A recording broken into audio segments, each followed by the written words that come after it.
Hello everyone. I hope you all are doing good. So the council has, concluded its 47th meeting, and it's been almost the 5 years of GST. We all have seen the roller coaster ride of this GST regime. In this council meeting, lots of decisions have been taken, and we'll try to decode as much as possible within this 1 hour because there are a lot of changes. Yeah, so I and Poonam would be taking this session, and yeah, so Poonam, over to you. We can start now. Thank you, Sunil, and a very good evening to everyone. Thank you for joining us today.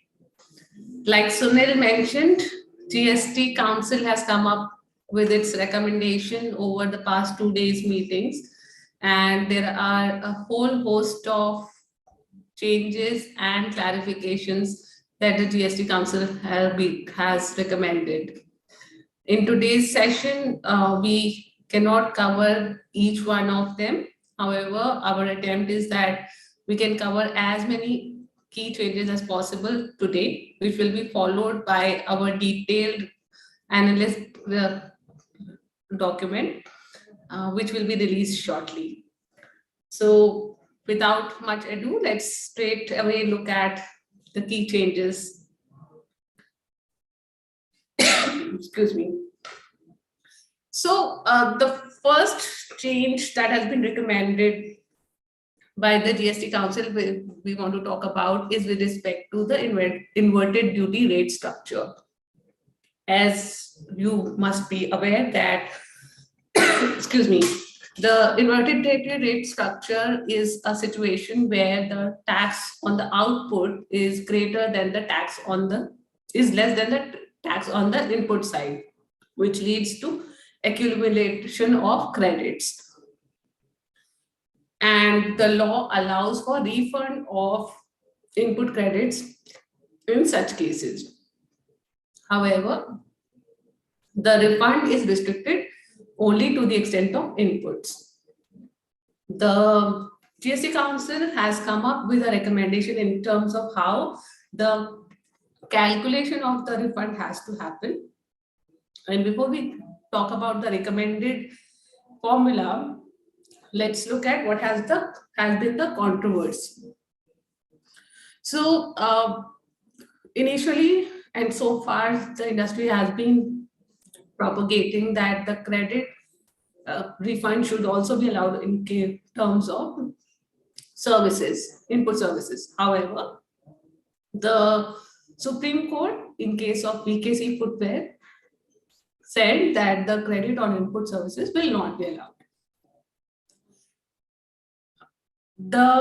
With this, before the apex court, the recommendation or the argument was also placed that even if the input service refund is not allowed, the tax, the refund that is available should be computed by firstly allocating the utilization of input services towards the output tax liability that has been paid by the taxpayer. Sorry, I have a bit bad throat, so excuse me and include that in the, I apologize for the disturbance. Now, the apex court did not give any directions on this point of argument whether how the utilization of input services related credit must happen. The industry has been arguing that the utilization should be first through the input services. On the other hand, the tax department wants the allocation firstly towards inputs. That actually leads to reduced refund amount for the taxpayer. Now, currently, under the recommendation, the GST Council has come up with a midway path. And it has recommended that the allocation of input tax credit should be prorated between inputs and input services when the payment of output tax liability is to be computed. So it's neither completely for the taxpayers nor completely for the tax department. The Council has recommended a fair basis of calculating the refund. Now, this again, unless it is backed up with a clear formula in law, may again be a subject matter of litigation. However, so far the stand of the government through the GST Council becomes clearer with respect to this issue. Moving on. Sorry. With respect to certain specified items, the GST rate has been linked to the Legal Metrology Act. Now, historically, it's not a new thing for the indirect tax regime to witness, where there has been an interlinkage between the tax liability and the provisions of the Legal Metrology Act. But under the GST regime, this has been the first time where there has been an intervention of legal metrology law. Now, before delving more into the issue, let's first look at the background of where the interlinkage is being proposed for. So on certain food items currently, such as rice, natural honey, etc., the GST rate is exempted. However, if these products are branded, the GST rate applies at the rate of 5%.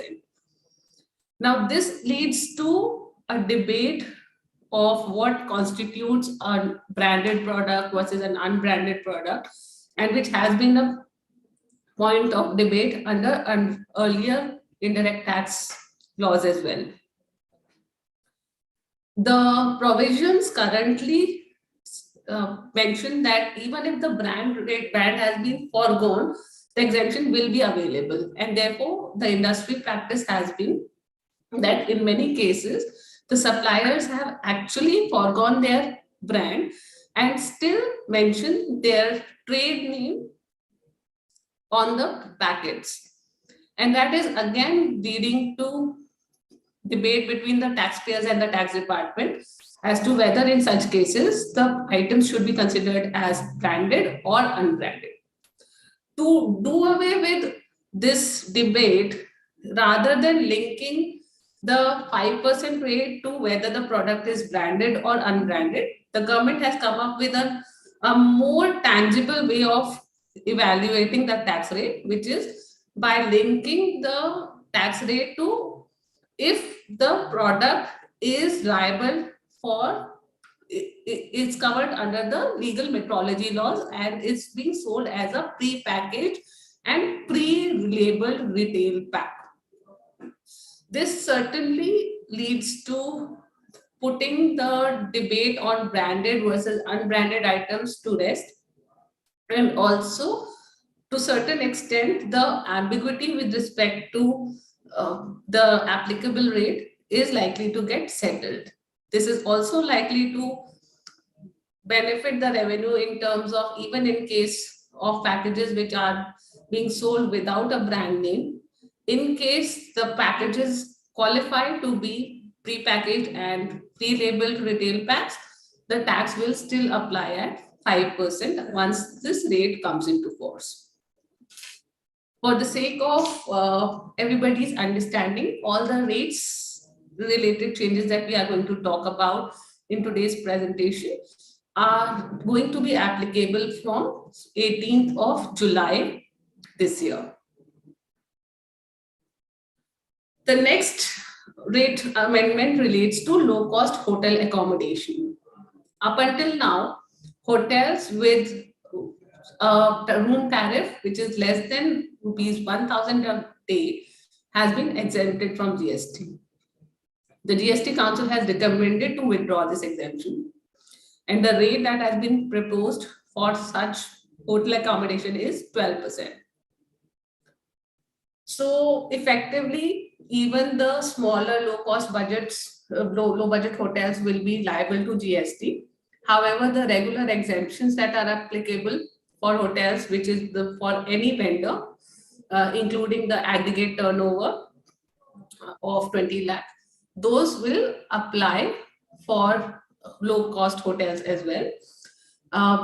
The exemption will still be applicable if of 20 lakh will still be applicable even if you are providing a hotel supplier is providing the services via a e-commerce provider. And to that extent, what's required is that the arrangements between the hotel aggregators and the hotels who are so far who have so far been exempted, they need to relook at the respective arrangement with respect to how the billings have to happen, how the contracts need to be worded, the terms and conditions of collection of taxes, etc., will need to be relooked at. Another important rate amendment relates to works contract services. So under the recommendations, there is a whole host of job work and works contract related services rate changes that have been recommended. With respect to works contract services in particular, there are two slab changes recommended. One is from 12 to 18% on works contracts related to roads, bridges, railways, metros, effluent treatment plants, etc., where such services are supplied to the central government, state government, union territories, or local authorities. For with respect to historical monuments, canals, pipelines, educational institutions, hospitals, and the subcontractors of such contracts are also covered under the same rate slab. So far the tax rate on such contracts was 12%, and after 18th of July, that will move to 18%. Another important rate amendment is with respect to the works contracts that are again supplied to central government and state government or union territories or the local authorities, which involve predominantly the earthwork, and the subcontractors of such contracts are also covered under this category. For these contracts, the rate so far has been 5%, which is proposed to be moved to 12%. Now, these particular rate changes, specifically where the contract is with respect to government and various levels of government, unless the contract itself provides for a change in law clause, it may be a little bit of a challenge for the suppliers to plan how to recover this tax. And we've seen that historically also, when there has been a change in rate of tax, the suppliers have had difficulties in recovering the requisite taxes from the government, and there have been pushbacks with respect to whether, if at all, the tax is recoverable, or even if it is recoverable, whether it is recoverable to the extent of the complete output tax, or it should be recovered only to the extent of the cash payout by the works contractor. So those kinds of debates that have earlier been witnessed by works contractors, the suppliers need to pull up their socks, and we need to have the similar kind of round of discussion with the government authorities once again, once this rate gets implemented. The transitional provisions with respect to such contracts will apply according to the point of supply rules as per section 14 of the Central Goods and Services Tax Act. If this, to the extent the services have already been provided and the invoice has already been raised prior to 18 July, the earlier rate of 5% will apply. With respect to GST on electrical vehicles, the rate has been 5%. The GST Council has come up with a clarification saying that the GST will apply at 5% even if the electric vehicle is not fitted with a battery pack. Now, the need for this clarification comes from the definition of electronic operated vehicles, which in so many words says that which is fitted with electrical batteries. To read it more specifically, the electronic operated vehicles have been defined as vehicles which are run solely on electrical energy derived from either the external source or from one or more of electrical batteries fitted to such vehicles. Now that was leading to a debate between the taxpayers and the tax department, that unless the battery pack is already incorporated in the vehicle, the rate of 5% will not apply, for the simple reason that such a vehicle is not an electric vehicle in the first place. For commercial reasons, for marketing purposes, it's a industry practice that vehicles are at times sold without the battery packs, and therefore the debate has been a big controversy for electric vehicles segment. And there have been contrary advanced rulings on the point too, which was leading to the pain of the industry. With this recommendation of the GST Council, hopefully now the issue will be put to rest. Another clarification with respect to GST rate relates to GST on fly ash bricks. The fly ash bricks attract rate of 6%. However, the entry whereby the rate of 6% has been prescribed actually covers two products. One is fly ash bricks and another is fly ash aggregate. And it followed by the condition that which contain more than 90% of fly ash. Now that was leading to a controversy that whether the condition of 90% or more content applies only to the aggregate, fly ash aggregate, or did it apply to fly ash bricks also? And Gujarat, in an advanced ruling order, Gujarat Advanced Ruling Authority said that the condition applies to both fly ash as well as the aggregate. Through this clarification, the GST Council has categorically mentioned that the condition only applied with respect to aggregate. However, reading the fine print of the recommendation, it looks like that the condition will get dropped both for fly ash bricks as well as fly ash aggregate. This is a welcome step for the brick industry and will now hopefully again put the litigation to rest on this point.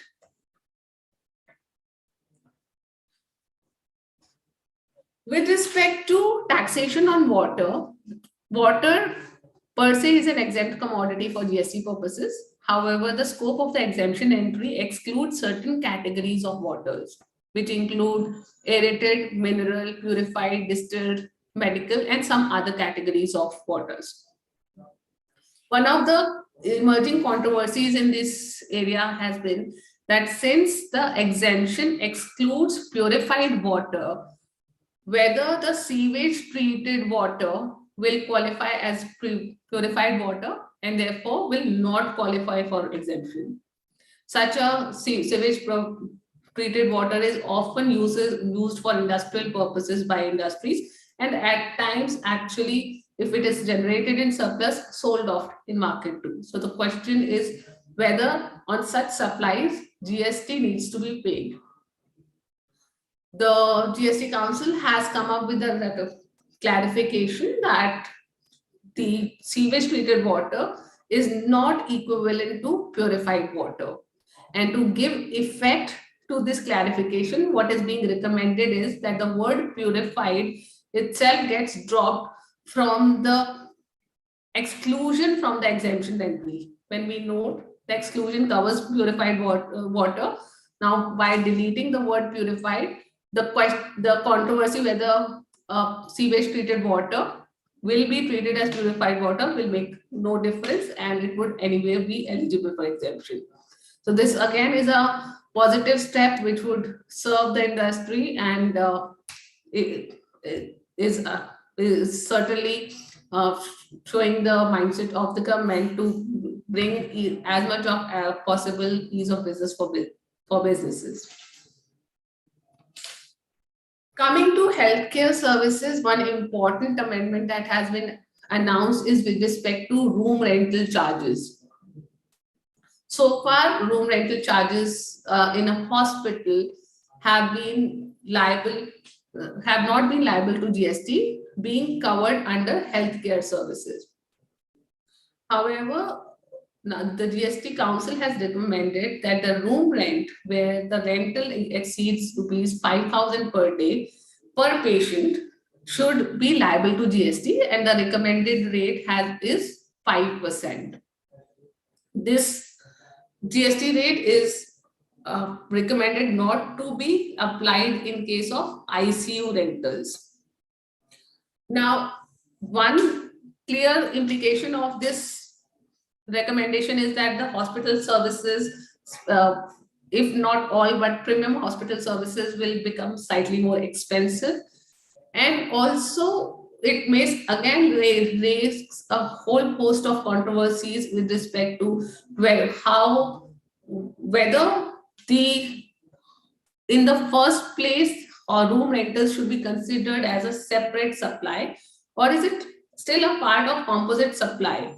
If we recall through VAT regime and in under GST also, the question with respect to supply of medicines has been there, whether the supplies which are made during the course of provision of medical services should be considered as separate supply and should be taxed or not. And the judiciary has consistently taken a view that these should be considered as part of medical overall healthcare services only. Not only this, we have recently noticed that in the case of Mohit Minerals, the Supreme Court itself also said that with respect to import transactions on CIF basis, the freight element should not be carved out because it's already a part of composite supply and cannot be taxed otherwise.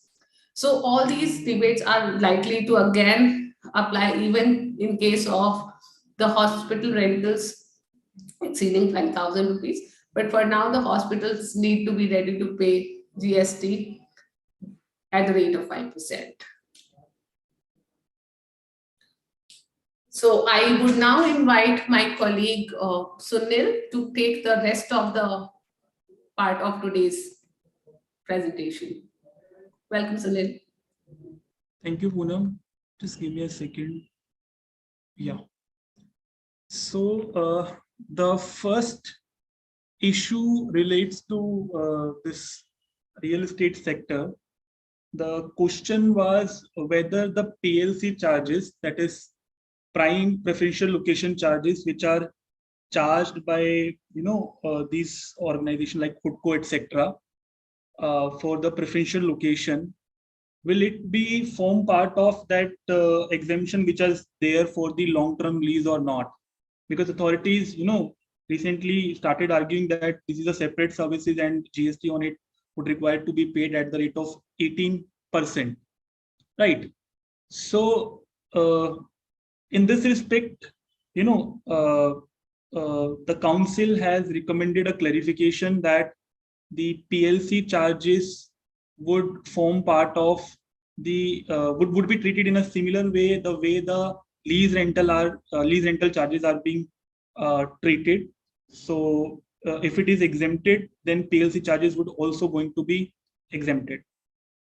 This clarification would also be beneficial for the real estate developers, where they are charging the PLC charges for the accommodation they sell to their units they sell to their customers, right?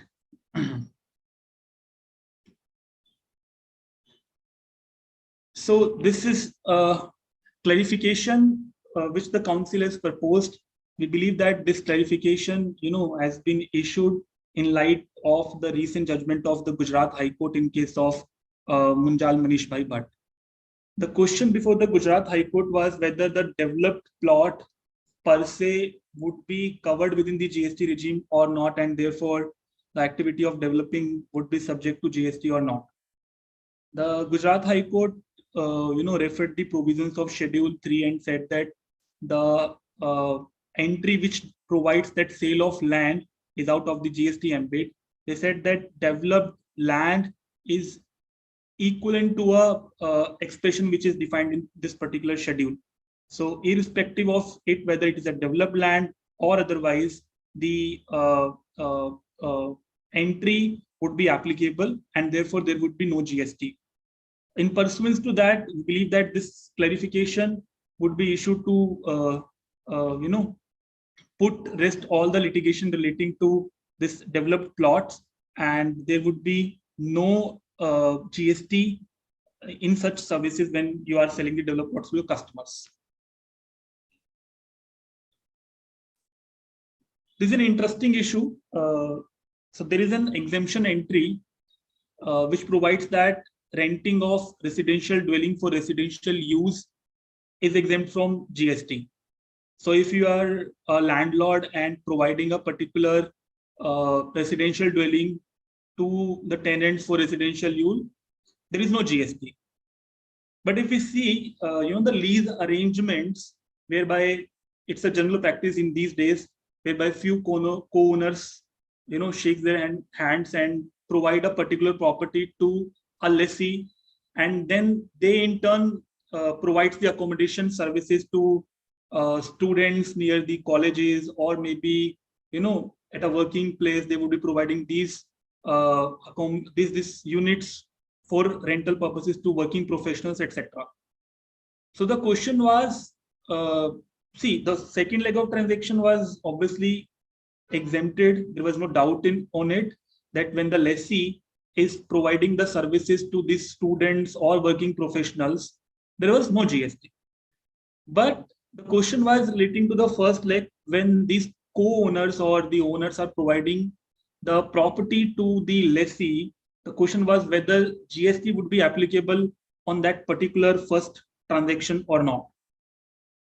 The authorities were arguing that the exemption entry provides that the residential property must be used for residential use. And here the use is not the residential, it's a commercial use, because the lessee would further be providing this property for their commercial purposes, and therefore exemption would not be applicable. The matter went to the High Court also, the Karnataka High Court. So what the Karnataka High Court has noted, that the entry per se is not providing that what needs to be, that whether the lessee should occupy the property for the residential purposes or not. We need to see the ultimate use of the property. If the ultimately use of the property is to, getting used as a residential dwelling, then irrespective of the fact whether there is a transaction of lease and further leasing, the exemption would still be available. So High Court held that the first tranche of the transaction would still be getting covered under the exemption entry. Now, with this respect, the government has, the GST Council has proposed an amendment whereby they are saying that if an owner, a landlord, is providing the property to a business entity, then in such scenario, there would be a GST. Now, seems like that they are overriding this judgment, but it would have some other implications also. You may be seeing that generally the corporates provide the accommodation services to their employees also, right? Your family is in Delhi, you would be relocated to Bangalore, right? To provide the convenience to the employees, they make the arrangement of this all accommodation services, and they in turn get these services from third parties. Up till now, the exemption was there, but propose this withdrawal, the landlords would require to pay GST on it, and from the companies.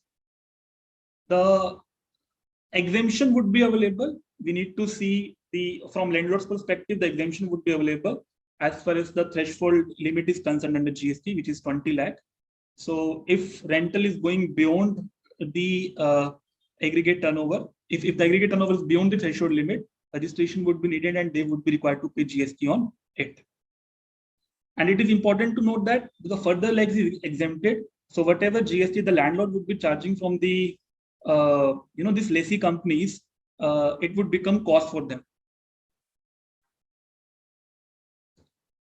Few registration related changes has been proposed by the GST Council. They said that persons who are supplying the supply of goods or services through e-commerce operators.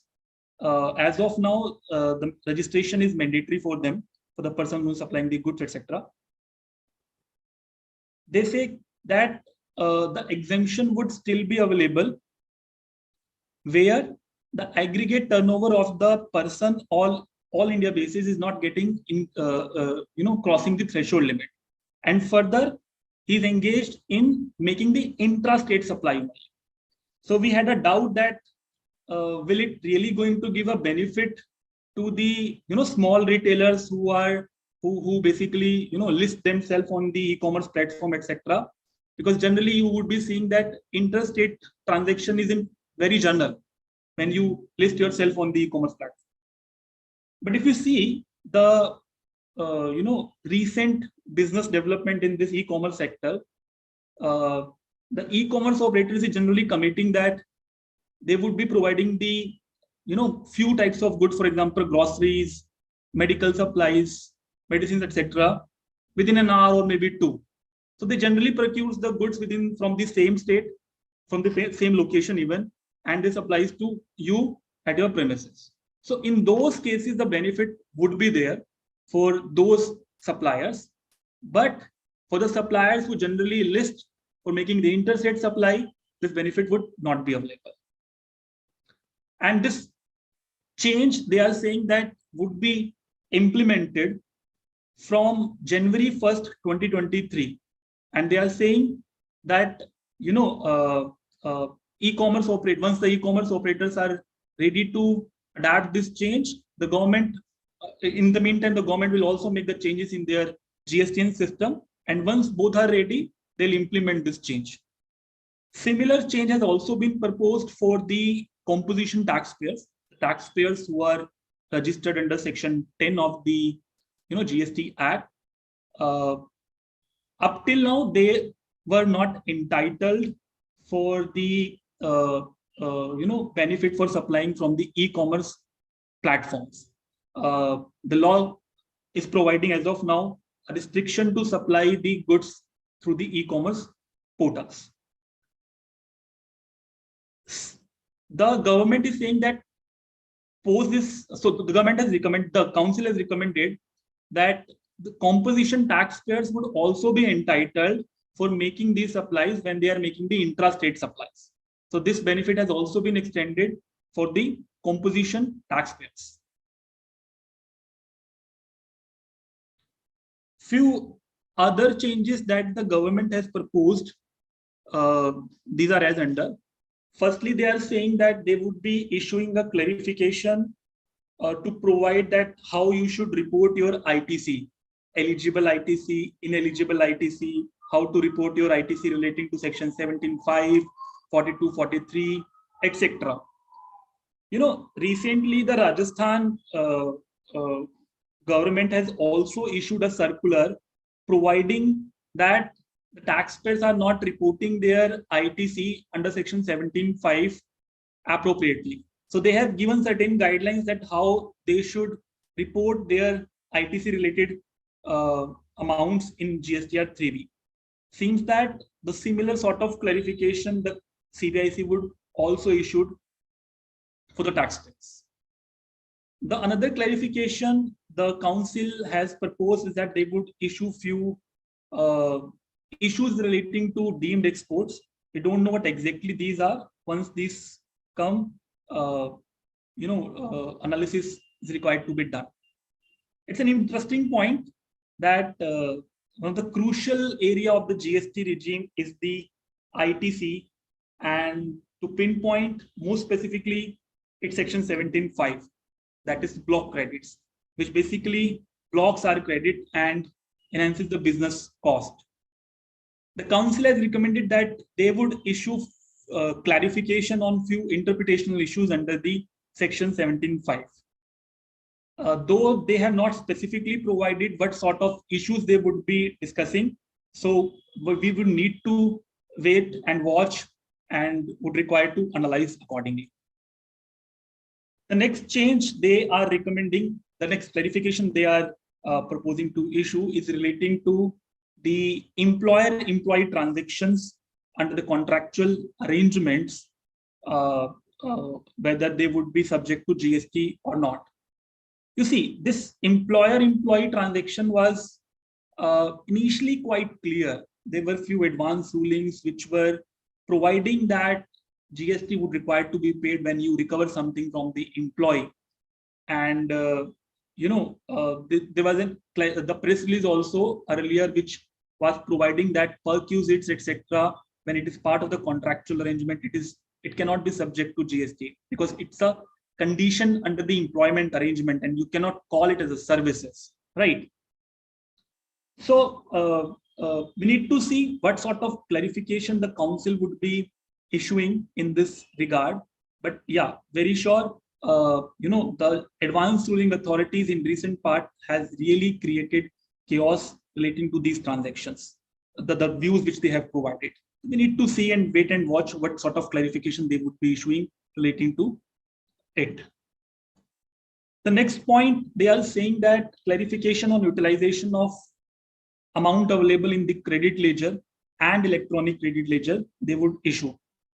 Again, not specifically providing what sort of clarification they're going to issue, but one point which I would like to highlight is relating to payment of pre-deposit under GST. So when you file an appeal before the commissioner appeal, a certain percentage is required to be paid as a pre-deposit. Recently, I think the Orissa High Court in one of the case held that pre-deposit is not a tax. And if we read the credit provisions, the electronic credit ledger provisions, they say that you can use the credit available in the electronic credit ledger to discharge your output tax. So High Court held that since the pre-deposit is not tax, therefore you cannot use the credit for making the payment of pre-deposit, right? So maybe they would be issuing certain clarification relating to it also, because if you see the ground practice, different authorities are taking a different stand. Few authorities are accepting the appeals and few are not accepting, and therefore the taxpayers are required to pay the pre-deposit amount in cash only. So they have a credit balance also. The another change which they are implementing is quite very good. They are saying that we will be adding two more new modes of payment under GST. One is UPI and another is IMPS. So this is a welcome change. The next change is relating to primarily the exporters community.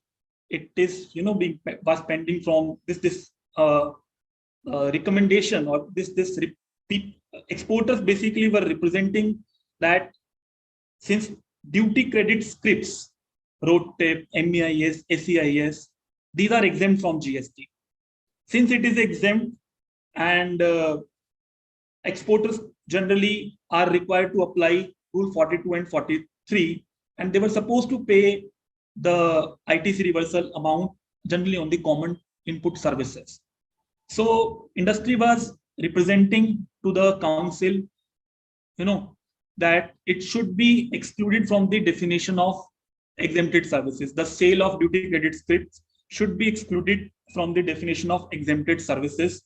And this, representations have now been accepted. The council has proposed that we will make an amendment in Rule 43, whereby we will exclude the supply of duty-free scripts from the scope of exempt supply. And therefore, when you're making the sale of these scripts, you would not require to reverse any sort of ITC. The another big change which the council has proposed, that they would be making various changes in Form GSTR 3B, and this would be impacting to all of us, right? And they've also said that the draft changes which they're going to make in the GSTR 3B, they'll put the same in public domain for comments, right? So we would be analyzing this. We would be analyzing this part of proposal very meticulously, and whenever the change would come, we would be making a separate video to analyze what sort of changes they are saying and what the corporates need to take care of, while they would have to make changes in their IT systems accordingly, right? Okay.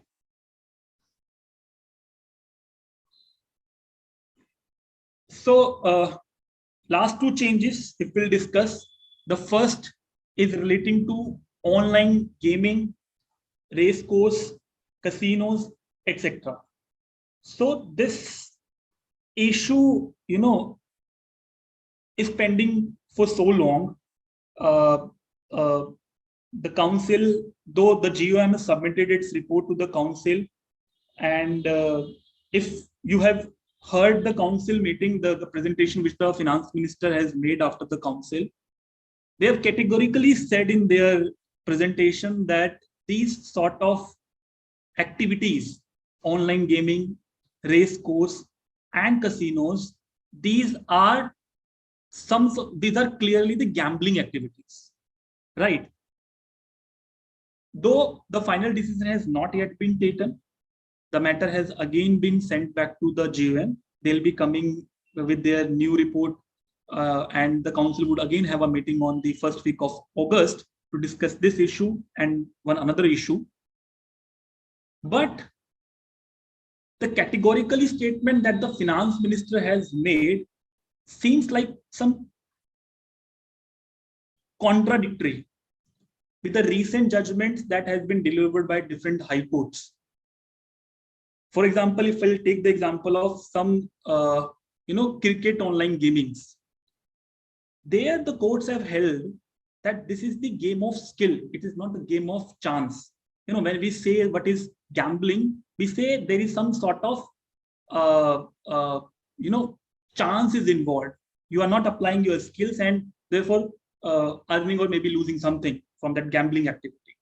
But in skill, you basically apply your mind, what to do, how to do, which player I should select in playing Ludo, what should I play with these numbers, etc. So you apply your skills and accordingly play the game.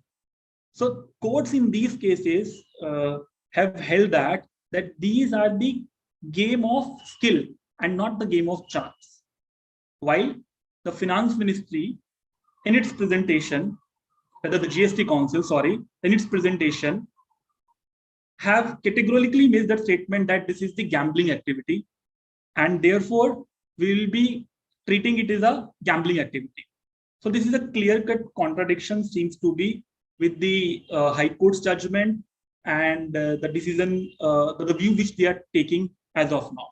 But we will have to wait and watch what sort of recommendation the GOM will going to make to the council and what sort of the fine print of the judgments that would come, and accordingly we will be able to comment on it.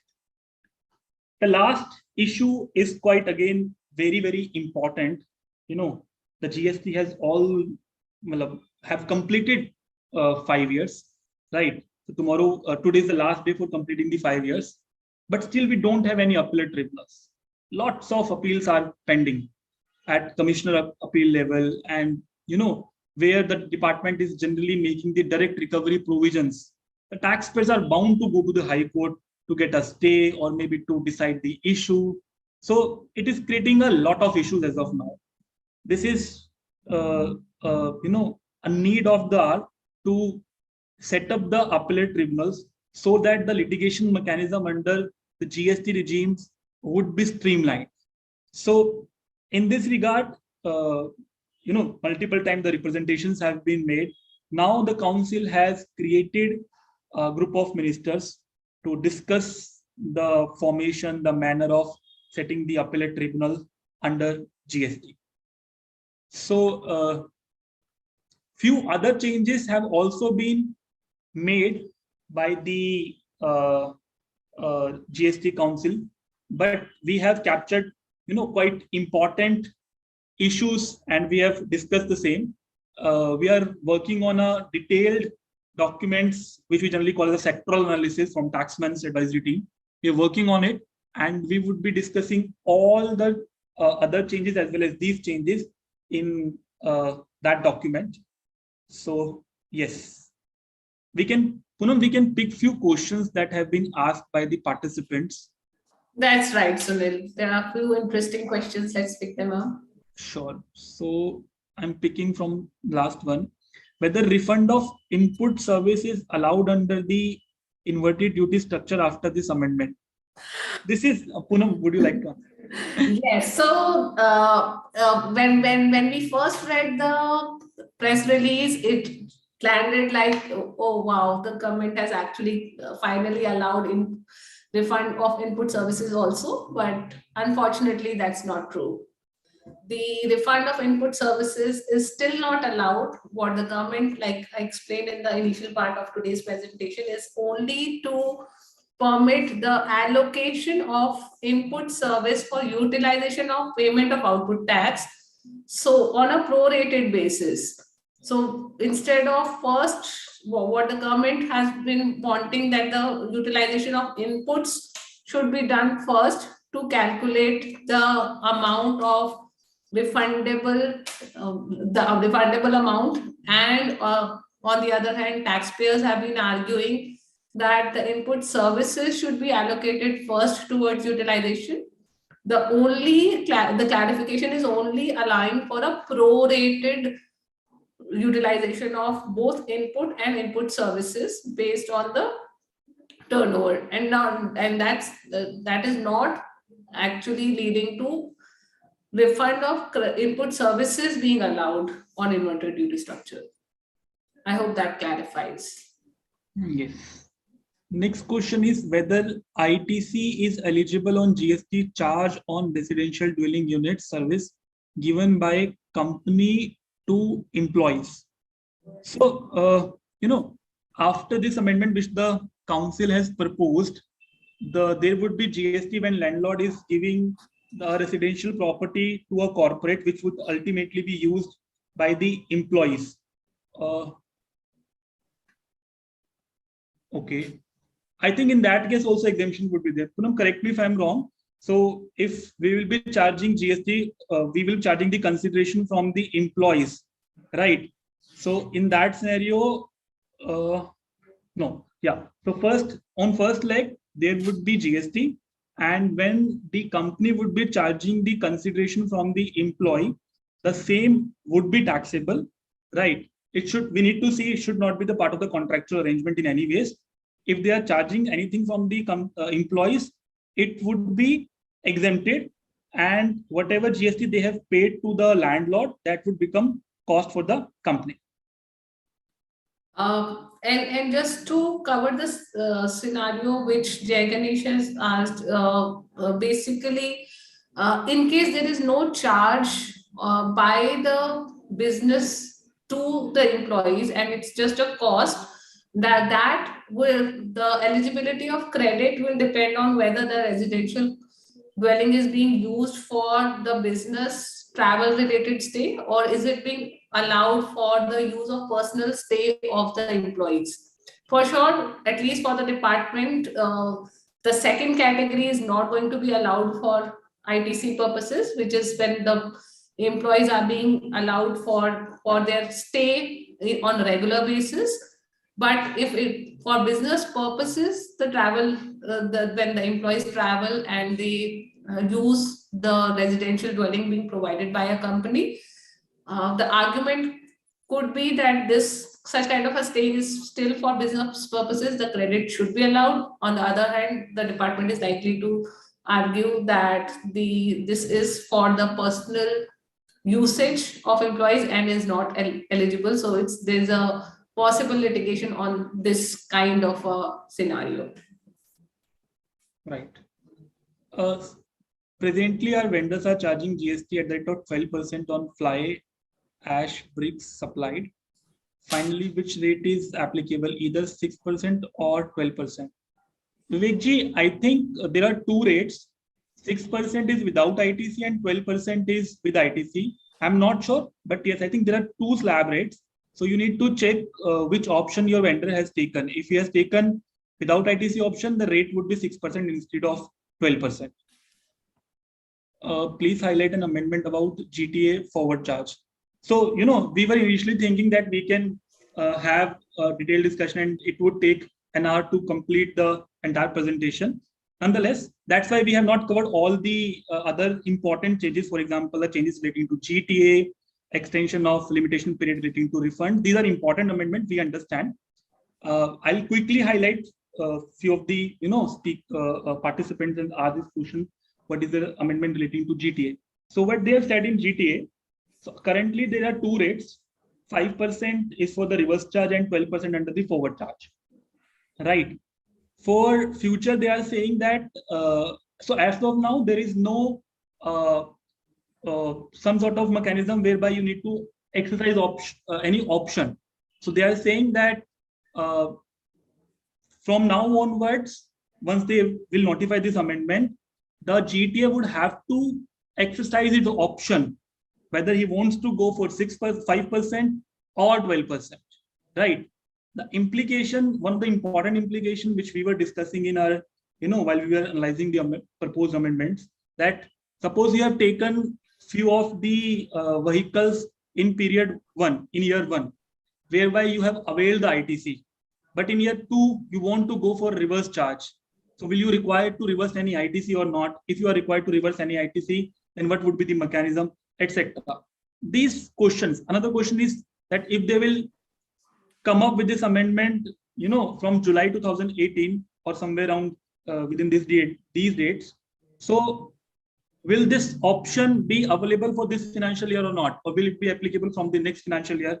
This also needs to be seen. So there are few issues relating to GTA, which they have proposed that we need to analyze. Another question is like refund limitation period extension. So this is a welcome move. They have, excluded the limitation period up to 28 February 2022 from the overall period of 2 years. This is in line, some sort of in line with the Supreme Court's judgment, which had excluded the limitation period up to 1st March 2022, right? But there is one contradiction, because that Supreme Court judgments give certain, I think 90 days time limit. Vis-a-vis, they are saying that the overall limitation period, in computing the overall limitation period, this specified period is required to be excluded.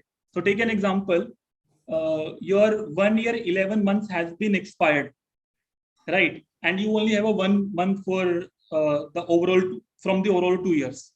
Now, if you apply the Supreme Court decision, you have a time limit of 90 days. And if you apply this amendment, which they have proposed, you have only 1 month from 1st March 2022. The question is, which would prevail? Will the Supreme Court order will prevail, or this notification will prevail? So similar issue came earlier also. There the council has clarified that if there is a contradiction, then Supreme Court order will prevail. This time they have not clarified anything, but seems like that obviously in any case Supreme Court order will prevail if this sort of issues would come. Okay. If exemption is available for renting of residential dwelling used for commercial purposes? No, sir. It is not available at all. Clarification for rate of ice cream parlors. Yeah, this is a welcome move. In last council meeting, last council meeting, the council had recommended that ice cream parlors per se do not qualify the definition of restaurants, and because they don't do any activity on that ice cream, they procure from the manufacturer and just serve it and sell it. So they were saying that it is akin to sale and it is not a services. It's not a restaurant services. So the question comes because the entire industry had paid the tax on ice creams at the rate of 5%, treating themselves as a restaurants. But with that clarification, the GST rate was coming was 18%. So there was fear in the industry. Representations were being made by the industry to clarify or maybe to correct this issue.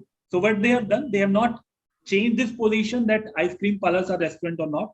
They are still treating it as a supply of goods. But they said for the past periods, they're not going to issue any demand.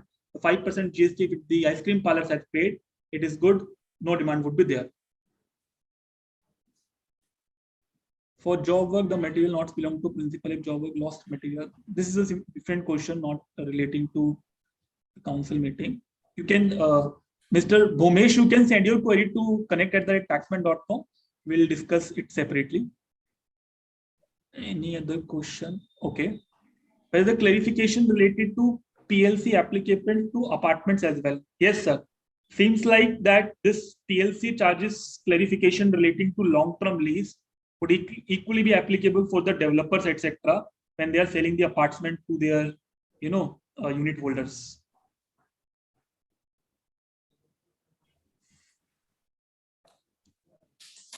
Whether ITC is eligible on GST charge for hospital room rent for insurance companies in settling the health claims in cashless mode.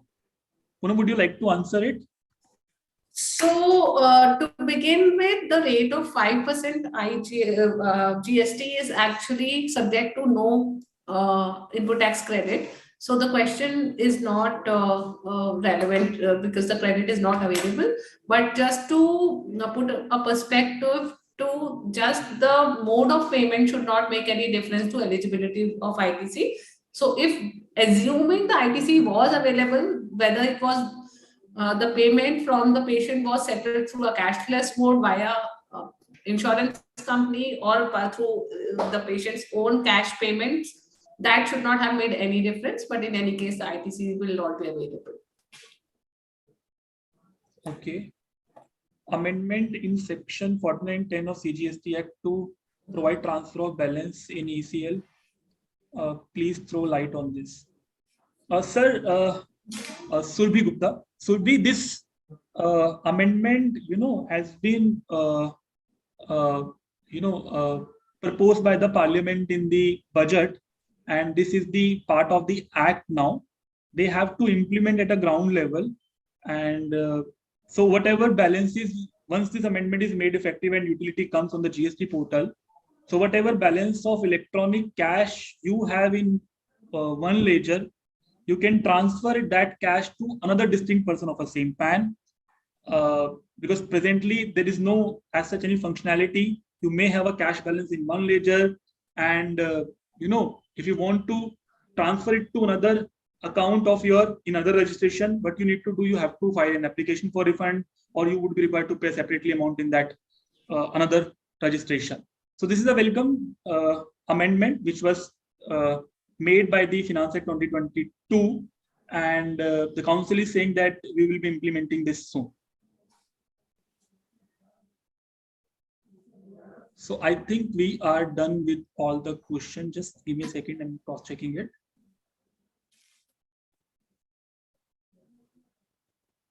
Land sale will finally be out of GST ambit. Poonam, would you like to answer it? Well, yes, the Supreme Court had already clarified that a sale of even developed plots is not liable to GST, and finally the GST Council also agrees with the with this High Court judgment. Yes, and therefore, yeah, no tax on sale of land. So this is all from our side. I think yes, we are done with the queries. Yes. Just I think we are putting construction survey. So okay, so we are done with the queries. So thanks to all of you for patience listening. Thank you. Thanks a lot. The PPT we would be sharing to all of the registered participants who have registered on our Taxmann's portal.